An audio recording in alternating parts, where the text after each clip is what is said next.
Today we're restarting the NFL in Madden 25. Doing this 3 fantasy draft, but first of all, this is going to determine what team we're going to have to pick. It's going to be the Denver Broncos. But please, I'm begging that we get a good draft pick. Oh, we're actually getting a cutscene right now. Madden actually did something cool for once. 17th pick, I mean, I would have liked it a lot better, but that's not too terribly bad, I guess. The first 9 picks were all quarterbacks, with Patrick Mahomes going first overall, Lamar Jackson, Joe Burrow, Josh Allen, and then a couple ones after. What quarterbacks are left? Kirk Cousins, Matthew Stafford, Aaron Rodgers. So you're going to have to go ahead and pick up CJ Stroud. Yeah, all these quarterbacks are obviously better with the higher overall rating. I feel like Stroud just fits more of my style of play in Madden, which is scrambling a lot. Why did they put him in that fit for? That looks absolutely atrocious. Only 2 99 players still left, and that is Travis Kelce and Trent Williams. So I figure we go ahead and take Travis Kelce. That would be a huge pickup for CJ Stroud. Third round, we do have some top offensive tackles still left on the board here, but don't forget we need to work out on our defense some, and the top defensive player is Demario Davis, so I went ahead and pick him up. Then we double down on our defensive players, taking a Cameron Curl. The next one also actually need a wide receiver, so next round we drafted Jackson Smith-Njigba. We'll go ahead and advance the rest of this draft because I'm not going to bore with you guys with just every single draft pick that I have. Now, since the draft's done, if we look at our offensive roster, it is actually really good besides for our offensive line. We have an 82 overall quarterback in CJ Stroud, throwing in Travis Kelce, Chris Godwin, Jackson Smith-Njigba. In the backfield, we have a Cook as well. Defense is alright, I guess, but it could use a lot of help. We do got some good players like Bobby Wagner, Demario Davis, Cameron Curl, who we drafted, some veterans like Patrick Peterson as well. This defensive line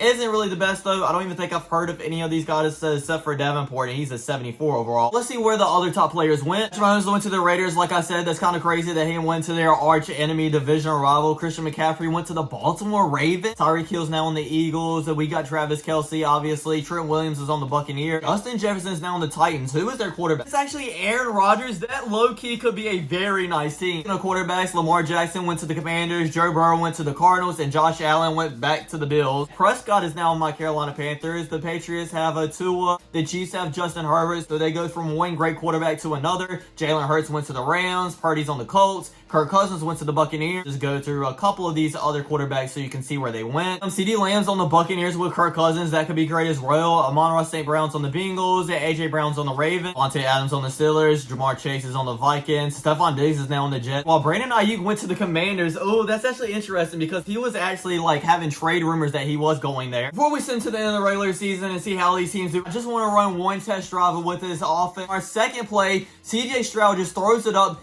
deep to Ricky Pearsall, and it ends up being a catch. We're on the 6-yard line already. Then on 3rd and goal from the 8-yard line, CJ Stroud rolls out to the left and runs it in for a touchdown. And that was pretty easy, I'm not going to lie. Let's on to the very interesting part. Let's go ahead and advance to the end of this regular season and see what teams are good and what teams kind of fall off. Number 1 seed in the AFC is the Las Vegas Raiders at 14-3. Obviously, they were going to be up there with Patrick Mahomes. Chiefs going 13-4. I don't really remember their quarterback, but when we look at the stats, we'll probably find out. Patriots made it back to the playoffs with a Titans as well. The Bengals, Steelers, and Jets had their wild card. I guess our Denver Broncos didn't make it, and no, we went 5-12. For the NFC side, the Washington Commanders got the first seed at 12-5. I guess drafting Lamar Jackson did work out for them. The Rams win their division at 12-5. The Cardinals win theirs at 11-6. And then the Giants win theirs at 10-7. Literally, like 3 of the worst teams in the NFL win their division this year. The Cowboys, Buccaneers, and the Bears all got in the wild card spots as well. The Vikings were the worst team at 5-12 in this conference. Lamar Jackson led the lead in passing yards with 4,100. Bryce Young was second with 4,000. Wait, he plays for the Saints now. I'm glad he's doing good, but you trade. Matthew Stafford's on the Cowboys with 4,000. Justin Herbert had 4,000 as well, while Desmond Ridder is on the Bengals with 3,900. Leading the league in rushing is Kenneth Walker on the Raiders with 1,400, followed by McCaffrey. Obviously, he's going to be up there. Derrick Henry, Josh Jacobs, Nick Chubb, Saquon Barkley, Jonathan Taylor. So the obvious besides for Kenneth Walker. And then leading receiving-wise is Jalen Waddle. Wow, I did not understand how much this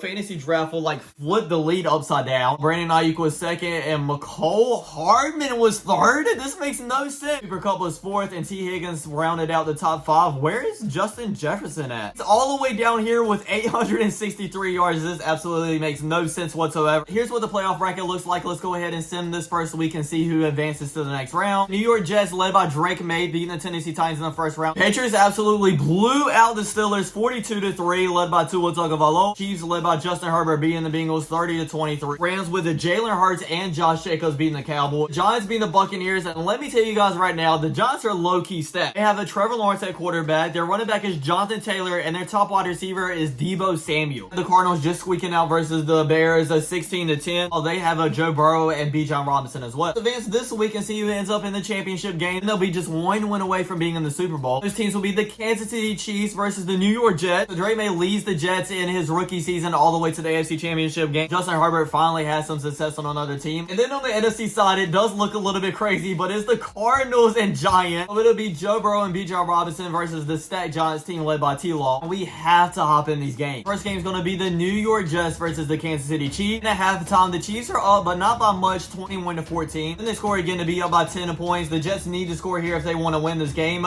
and they do, scoring a touchdown. Then Justin Herbert throws a 50-yard touchdown pass to Zay Jones during the fourth quarter here. They drive down the field and get a field goal, only down by 7. The defense just simply cannot stop the Chiefs, so they're up by 14 points now. I'm pretty sure that's game. And yeah, it is, as the Chiefs end up winning 45-31. So Justin Herbert is going to the Super Bowl. Giants versus the Arizona Cardinals. At halftime, they are tied here 7-7, so a very low scoring game. Joe Burrow leads the Cardinals down the field to score another touchdown, so they're up by 7, but the Giants score right back with T-Law. So do the Cardinals. They're going back and forth here, but that was only a field goal, by the way. They're about 3 points with about 4 minutes left. They're dropping down the field here. The Giants need to get a stop if they want to be in this game, but they do not. The Cardinals score another touchdown. They're up by 10 points with a minute left. I'm pretty sure that's going to be game, and they do get a touchdown, but yeah, like I said, it's game. The Cardinals end up winning 24-21. All comes down to this. We have the Chiefs versus Cardinals, Herbert versus Joe Burrow. Let's see who ends up winning this big game. The Chiefs are actually winning here, but only by 2 points, 21-19. There's absolutely no points scored in the third quarter, but the first play in the fourth, the Chiefs do score again. Drive down and get a field goal, so only down by 6 now. Maybe they have more time, but then the Chiefs score again, down by 9 points now. They score again, so now they're down by 2 with about a minute and a half left. They have to get a stop here, and they don't. The Chiefs win another Super Bowl, even though we just flipped this lead right around. The same team ends up winning the Super Bowl for 3 times in a row, but this time it was led by Justin Herbert. I'm not glad to see the same team winning the Super Bowl again, even in a challenge video, but